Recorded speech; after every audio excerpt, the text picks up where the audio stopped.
Hello दोस्तों, नमस्कार। मैं विवेक आप सभी का स्वागत करता हूं आपके अपने इस यूट्यूब परिवार में। तो आप सब कैसे हैं? उम्मीद करता हूं आप सब अच्छे होंगे, स्वस्थ होंगे और अपने एसएससी, एमटीएस और हवलदार एग्जाम की तैयारी काफ़ी अच्छे से कर रहे होंगे। तो साथियों, जैसा कि हम लोग का सुबह 11:30 बजे डेली लगातार एसएससी, एमटीएस की क्लास चल रही है और हम लोग एक एक प्रश्न को काफ़ी अच्छे से याद कर रहे हैं और आप लोग काफ़ी अच्छे से अपनी तैयारी भी कर रहे होंगे। तो साथियों, आज की सेशन में कुछ एकदम नया, कुछ अलग करने वाले हैं, जो कि आपके पेपर में हर शिफ्ट में पूछा ही जाएगा। याद रखिएगा दोस्त, जो हम लोग का टारगेट है एक, जो कि 30 सितंबर से लेकर 14 नवंबर के बीच में जब भी हम लोग का एग्जाम पड़ जाए, तो दोस्त याद रखिएगा आज की सेशन हम लोग का 11 टॉपिक कवर करने वाले हैं, जो कि साथियों एक एक टॉपिक से आपको 5-5 प्रश्न रहेगा। कुल क्वेश्चनों की संख्या 55 रहेगा, यानी आपका 11 टॉपिक, हर टॉपिक से 5-5 प्रश्न रहेगा और सही करने के लक्ष्य आपको दोस्त 55 में से 40 दिया जा रहा है। सभी को पता होगा डेली क्विज हम लोग का सुबह 11:30 बजे और शाम को 6:30 PM पे होता है और सुबह में 8 बजे हम लोग का लाइव भी क्लास चलती है, जो कि एक्सपेक्टेड प्रश्न में बात करते हैं, एकदम मॉडल पेपर की तरह हम लोग बात करते हैं। सुबह 8 बजे लाइव क्लास चलती है। अभी तक आप लोग टेलीग्राम पे नहीं जुड़े तो साथियों जरूर जुड़िए, क्योंकि यहाँ पे हम आपको इंग्लिश का मतलब अच्छे अच्छे टॉपिक वाला प्रोवाइड करते हैं डेली का। वहाँ पे हम लोग का क्यूज भी होता है। उम्मीद करें ये सेशन काफ़ी अच्छे से आप लोग हल करेंगे और देखेंगे कि आप लोग की तैयारी किस लेवल की है। ओके, चलिए दोस्त इस सेशन को स्टार्ट करते हैं। आप सभी के एग्जाम के लिए आपको बेस्ट ऑफ लक। तो देखिए दोस्त, आज हम लोग का सेशन का पहला प्रश्न क्या दिया है, देखिए, मोहिनी अट्टम नामक शास्त्रीय नृत्य की उत्पत्ति किस राज्य हुई थी? कन्फर्म है आपके पेपर में दोस्त, ये किसी ना किसी शिफ्ट में जरूर सवाल उठेगा। तो मोहिनी अट्टम नामक शास्त्रीय नृत्य की उत्पत्ति किस राज्य से हुई थी बताइए आप लोग? तो याद रखिए केरल से हुई थी। ऑप्शन भी क्या बनेगा आपका? Right option. लक्ष्य हमेशा याद रखिएगा, अपने दिमाग में बैठा के चलिएगा। 55 में से हमें सही आपका 40 क्वेश्चन सही करना है, यानी 55 सवाल यानी 165 नंबर का टेस्ट हो रहा है, आपको 120 नंबर लाना है। लास्ट में अपना दोस्त स्कोर भी जरूर बताइएगा आप लोग। चलिए दोस्त अगला सवाल देखते हैं। क्वेश्चन नंबर आपका देखिए सेकंड क्या दिया है, वर्ष 2024 में पद्म विभूषण से सम्मानित पद्मा सुब्रमण्यम का संबंध किस शास्त्रीय नृत्य से है? तो साथियों, जो वर्ष 2024 में पद्म विभूषण से सम्मानित पद्मा सुब्रमण्यम थे, उनका संबंध किस शास्त्रीय नृत्य से है बताइए आप लोग? राइट ऑप्शन क्या हो जाएगा? तो ये भरतनाट्यम से संबंधित है। तो डी ऑप्शन क्या हो जाएगा साथियों? बिल्कुल राइट ऑप्शन हो जाएगा। चलिए साथियों अगला बताइए। क्वेश्चन नंबर आपका देखिए थर्ड क्या दिया है, झावेरी बहनों का संबंध किस शास्त्रीय नृत्य से है? तो साथियों झावेरी बहनें थी, उनका संबंध किस शास्त्रीय नृत्य से है? राइट ऑप्शन दीजिए। तो दोस्त ये मणिपुर से संबंधित है, तो यहाँ से ऑप्शन क्या बनेगा आपका? बिल्कुल राइट ऑप्शन हो जाएंगे।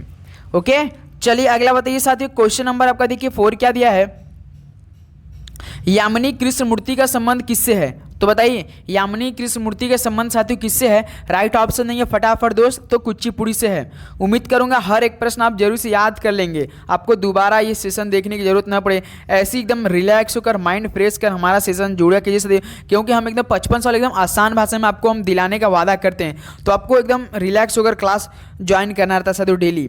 देखिए कुचिपुड़ी से यामिनी कृष्णमूर्ति, ऑप्शन क्या हो जाएगा?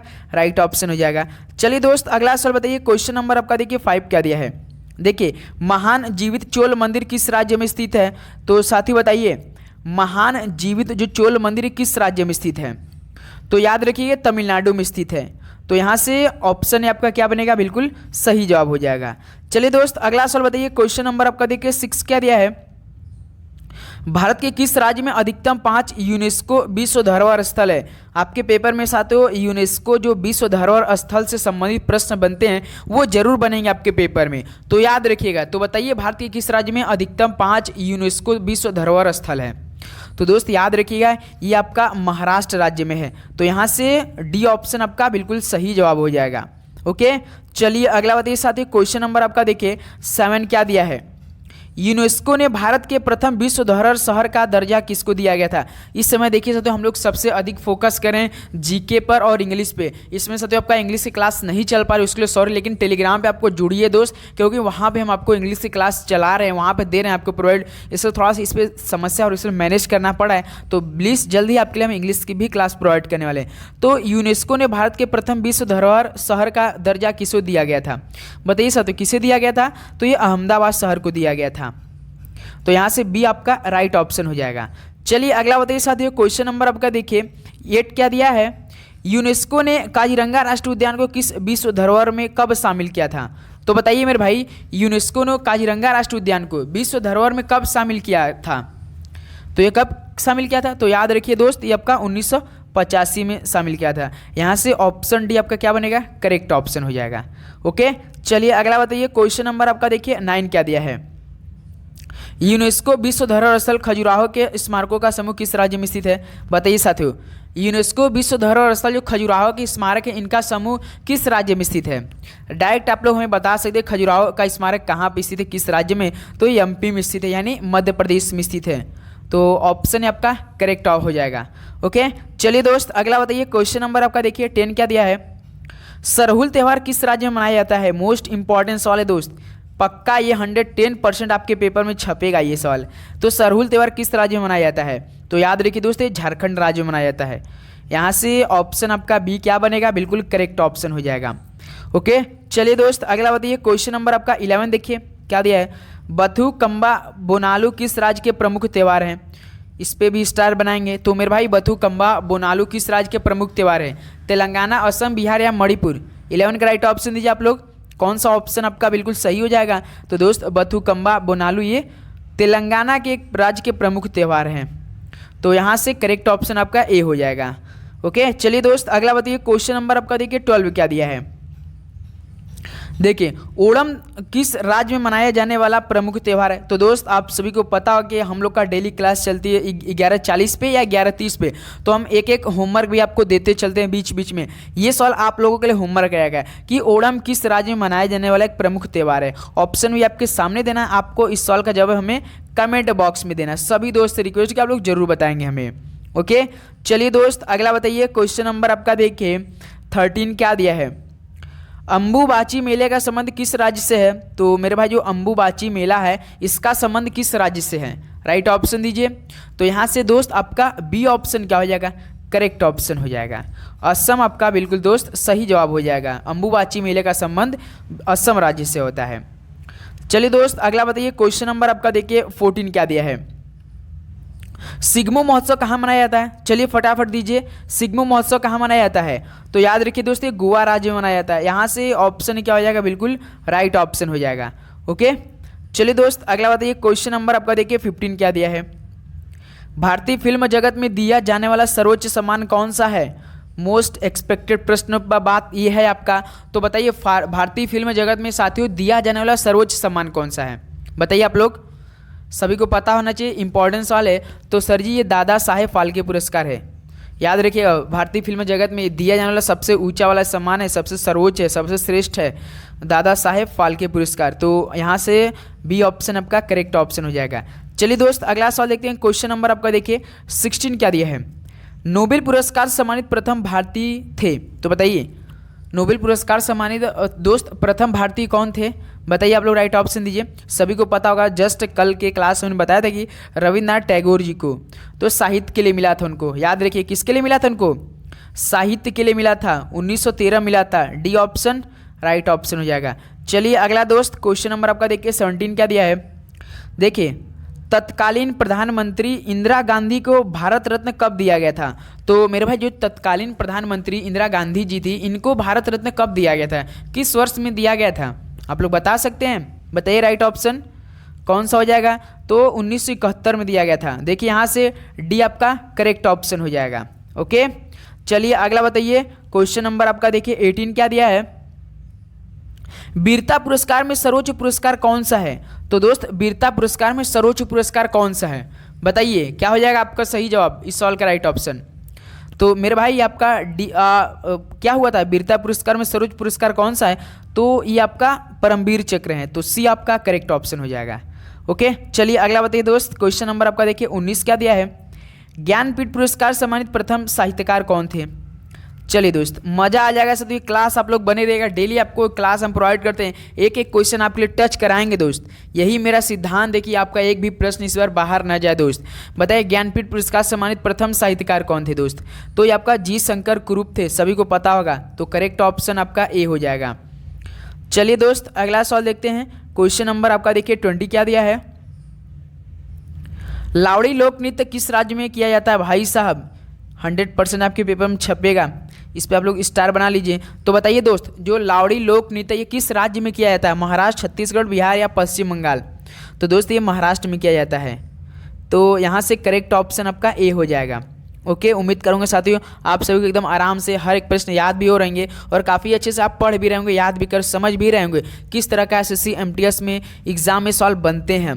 देखिए दोस्त, क्वेश्चन नंबर आपका 21 क्या दिया है, रऊफ किस केंद्र शासित प्रदेश में किया जाने वाला लोक नृत्य है। देखिए साथियों, जो रऊफ है ये आपका केंद्र शासित प्रदेश में किया जाता है। तो बताइए कौन सा, मतलब किस केंद्र शासित प्रदेश का है ये।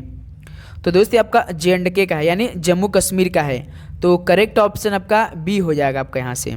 ओके, चलिए दोस्त अगला बताइए, क्वेश्चन नंबर आपका देखिए 22 क्या दिया है, दक्षेस का मुख्यालय कहाँ पर स्थित है। आपके पेपर में साथियों मुख्यालय से संबंधित प्रश्न जरूर बनता है, बाई चांस बन सकता है 25 प्रश्नों में से। तो बताइए साथी, दक्षेस का मुख्यालय कहाँ पर स्थित है। तो मेरे भाई ये काठमांडू में स्थित है। तो यहाँ से डी ऑप्शन आपका क्या बन रहा है दोस्त, बिल्कुल आपका राइट ऑप्शन हो जाएगा।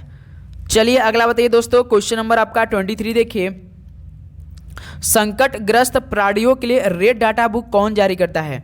तो मेरे भाई जो संकटग्रस्त प्राणियों के लिए रेड डाटा बुक कौन जारी करता है, काफ़ी इंपॉर्टेंट सवाल और आपको पता होना चाहिए। IUCN के द्वारा IUCN जारी करता है।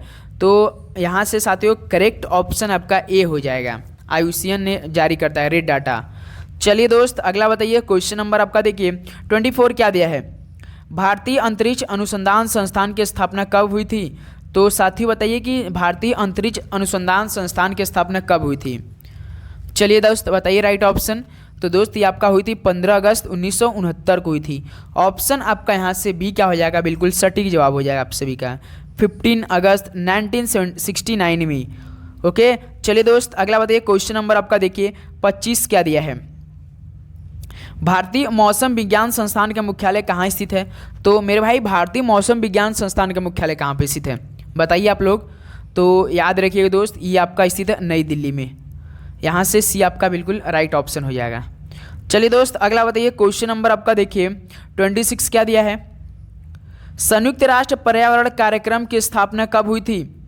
तो साथियों बताइए कि संयुक्त राष्ट्र पर्यावरण कार्यक्रम की स्थापना कब हुई थी, राइट ऑप्शन दीजिए।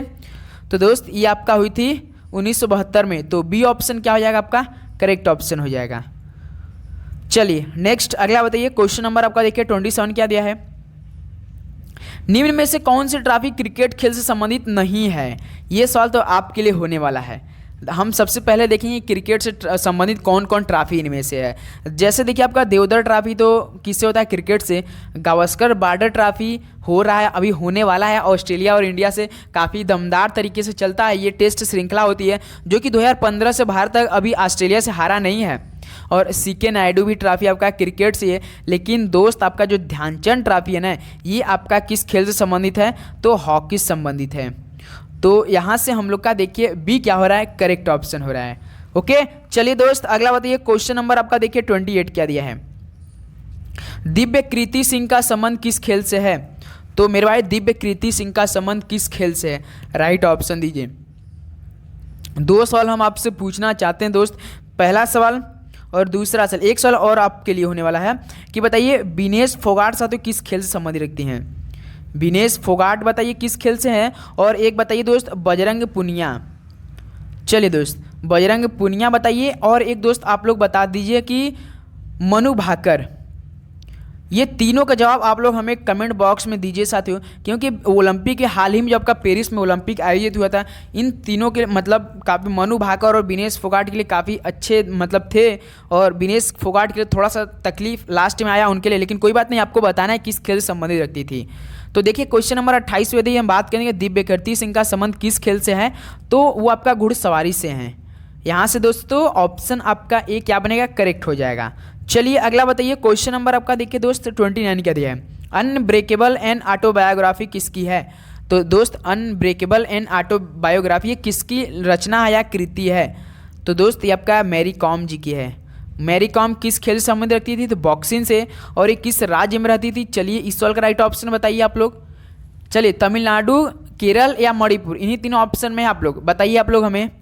चलिए नेक्स्ट अगला सवाल देखते हैं दोस्त, क्वेश्चन नंबर आपका देखिए 30 क्या दिया है, वर्ष 2028 का ओलंपिक्स खेल किस देश में प्रस्तावित है? ये मोस्ट एक्सपेक्टेड प्रश्न में बात हो रहा है, ये आपका जरूर आपके करंट अफेयर्स स्पोर्ट्स से संबंधित प्रश्न बनता है। तो वर्ष 2028 का ओलंपिक खेल किस देश में प्रस्तावित है?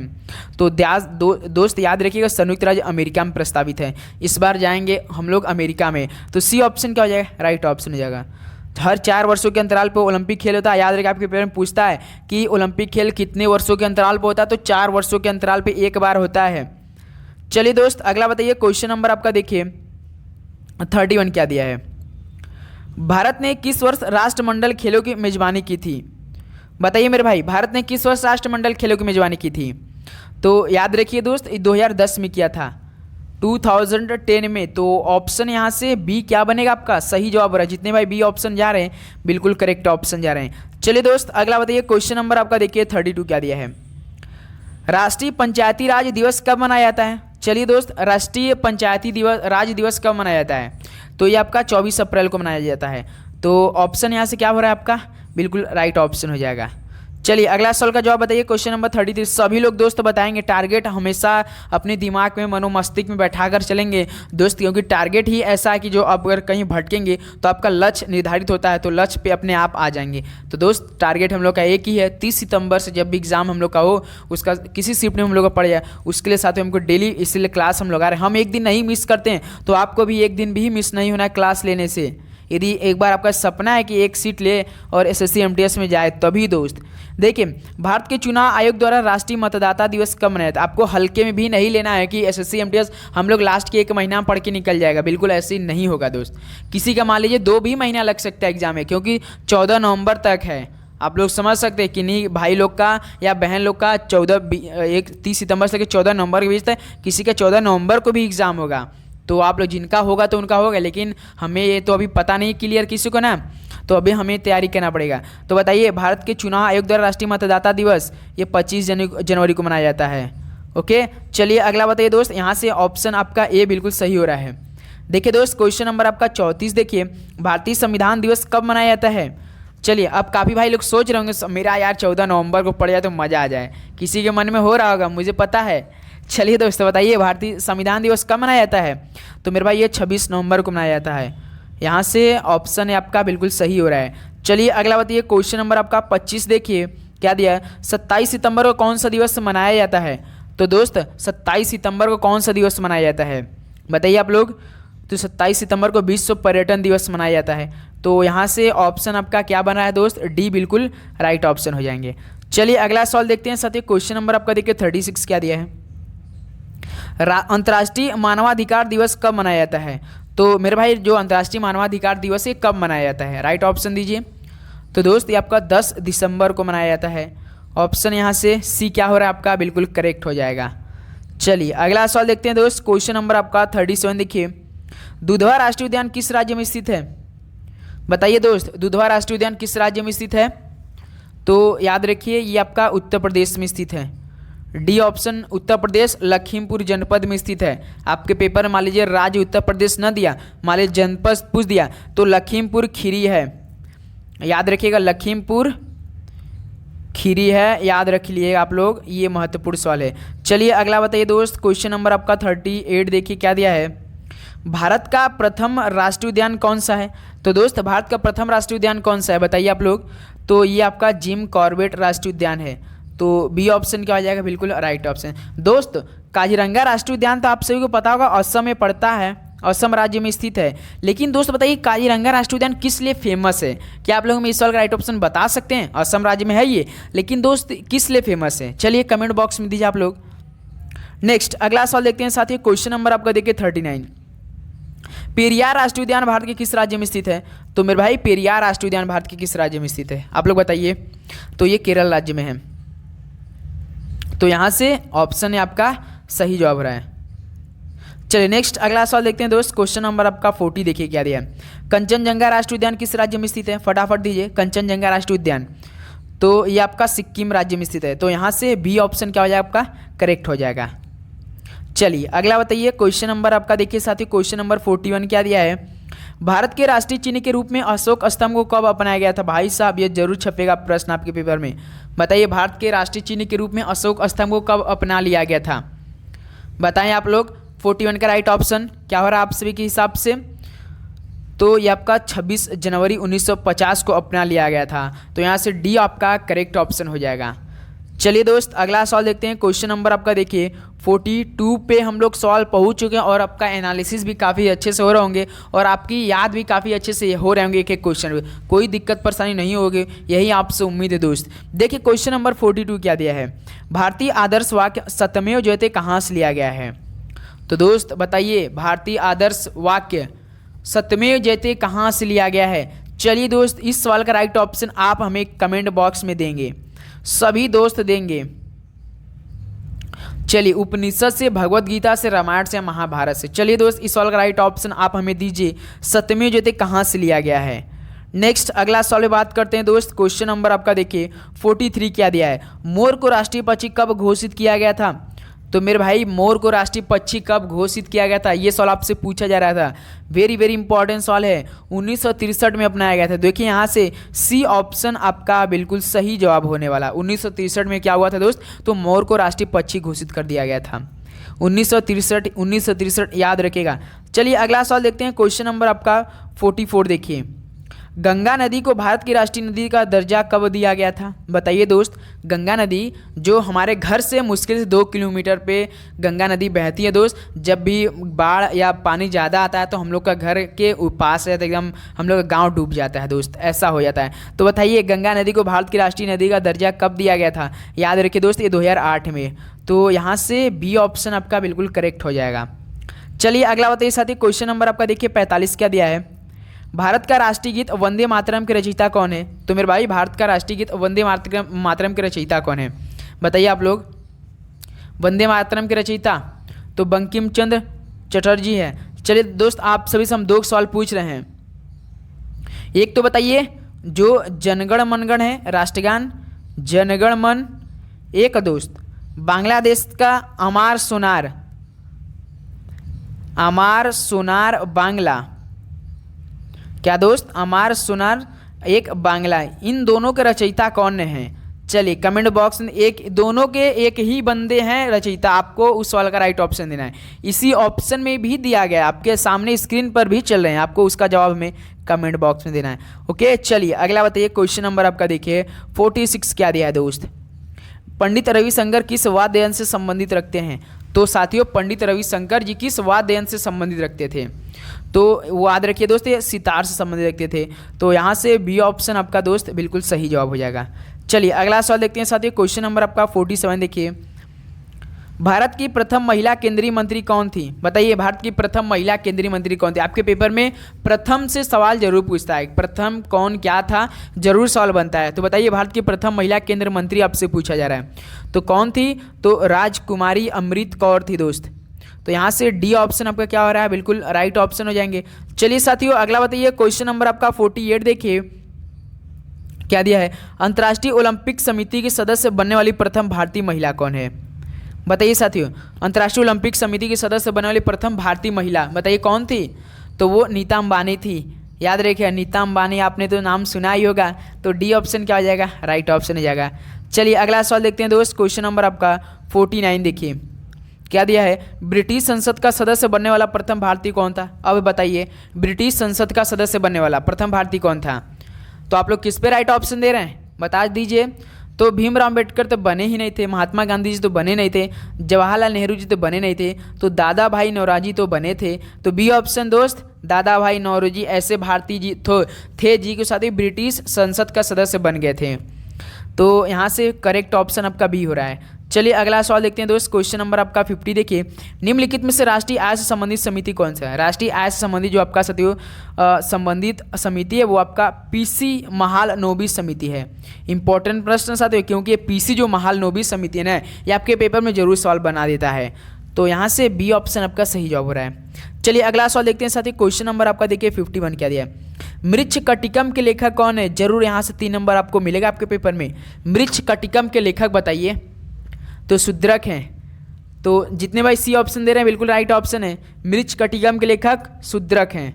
चलिए अगला सवाल बताइए दोस्त। क्वेश्चन नंबर आपका देखिए 52 क्या दिया है, निम्नलिखित में से कालिदास द्वारा रचित ग्रंथ नहीं है। अब ये बताइए पहले देखेंगे हम लोग कि कालिदास द्वारा रचित कौन कौन से ग्रंथ हैं। देखिए, एक तो दोस्त आपका मेघदूत इन्हीं का है, रघुवंशम भी इन्हीं का है, अभिज्ञान शाकुंतलम भी इन्हीं का है। लेकिन दोस्त जो मालती माघव है ना, ये आपका भवभूति का है। किनका है? भवभूति जी का है। दोस्त याद रखिएगा, अगर आपके पेपर में पूछा कि मालती माघव रचित किसके द्वारा रचित ग्रंथ है, तो यह भवभूति ने इसका रचित किए हैं। इसलिए हम लोग का डी बिल्कुल राइट ऑप्शन हो जाएगा। चलिए अगला सॉल्व बढ़ते हैं। क्वेश्चन नंबर आपका देखिए 53 क्या दिया है। दुर्गेश नंदिनी व आनंद मठ के रचयिता कौन है? बताइए साथियों, दुर्गेश नंदिनी व आनंद मठ के रचयिता कौन है? आनंद मठ से तो आप लोग तुरंत बता सकते हैं, लेकिन दुर्गेश नंदिनी से थोड़ा सा आपको कन्फ्यूजन हुआ होगा। लेकिन दोस्त आनंद मठ के तो आप लोग बता सकते हैं, बंकिम चंद्र चटर्जी थी। डी ऑप्शन यहाँ से हम लोग का बिल्कुल सही जवाब हो जाएगा। ओके दोस्त, चलिए अगला सवाल देखते हैं। साथ ही क्वेश्चन नंबर आपका देखिए 54 क्या दिया है। देखिए, द ओरिजिन ऑफ स्पीसीज के लेखक कौन है? मोस्ट एक्सपेक्टेड प्रश्न है दोस्त। द ओरिजिन ऑफ स्पीसीज के लेखक कौन है? बताइए आप लोग। तो सर जी ये चार्ल्स डार्विन है। तो यहाँ से बी ऑप्शन क्या है आपका सही जवाब हो जाएगा। चलिए दोस्त अगला बताइए। क्वेश्चन नंबर आपका देखिए 55। निम्नलिखित में से नरेंद्र मोदी जी द्वारा रचित पुस्तक बताइए। नरेंद्र मोदी जी द्वारा रचित पुस्तक कौन है इनमें से? ऑप्शन पढ़ेंगे तभी राइट ऑप्शन देंगे। बताइए। तो दोस्त सबका साथ सबका विकास, सी ऑप्शन क्या है आपका बिल्कुल राइट ऑप्शन हो जाएगा। चलिए दोस्त, waiting of wings of fire बताइए, वेटिंग फॉर ए वीजा। चलिए दोनों को बताइए दोस्त। वेटिंग फॉर ए तो डॉक्टर BR अम्बेडकर जी का, लेकिन दोस्त आपको बताना है विंग्स ऑफ फायर किसकी आत्मकथा है। बताइए आप लोग। तो दोस्त यहाँ से 55 सवाल तो कंप्लीट हो चुके हैं। अब ये बताइए आप सभी का कितना स्कोर बना इस सेशन से। चलिए दोस्त बताइए आप लोग। आप सभी को पता होगा शाम को 6:30 बजे जो हम लोग की क्लास चल रही है इस समय दोस्त, वो इसमें हम लोग को प्रैक्टिस सेट स्टार्ट है, जो कि आज जो होगा आपका शाम को 6:30 बजे प्रैक्टिस सेट ना भाई साहब 60 प्रश्नों का प्रैक्टिस सेट होगा, जो कि एकदम दमदार तरीके से होगा।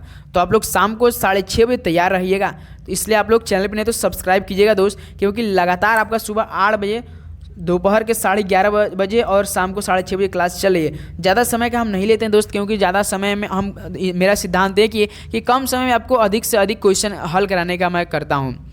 तो हमारे पास समय कम है दोस्त, तो इसलिए हमें अच्छे से प्रैक्टिस भी करना पड़ेगा। प्रीवियस ईयर अपने को खुद पढ़ना रहता है दोस्त, इसलिए तो चैनल पर नहीं तो आप लोग सब्सक्राइब जरूर कीजिएगा दोस्त। कोई भी डाउट हो, कोई भी मतलब कोई क्या आपके मन में संशय है किसी सब्जेक्ट लोगो, तो पूछिए, आपके लिए हम प्रोवाइड जरूर करेंगे दोस्त। तो चलिए मिलते हैं नेक्स्ट सेशन में। सभी को जय हिंद, वंदे मातरम, पढ़ाई करते रहिए। सभी को ऑल द वेरी बेस्ट, धन्यवाद।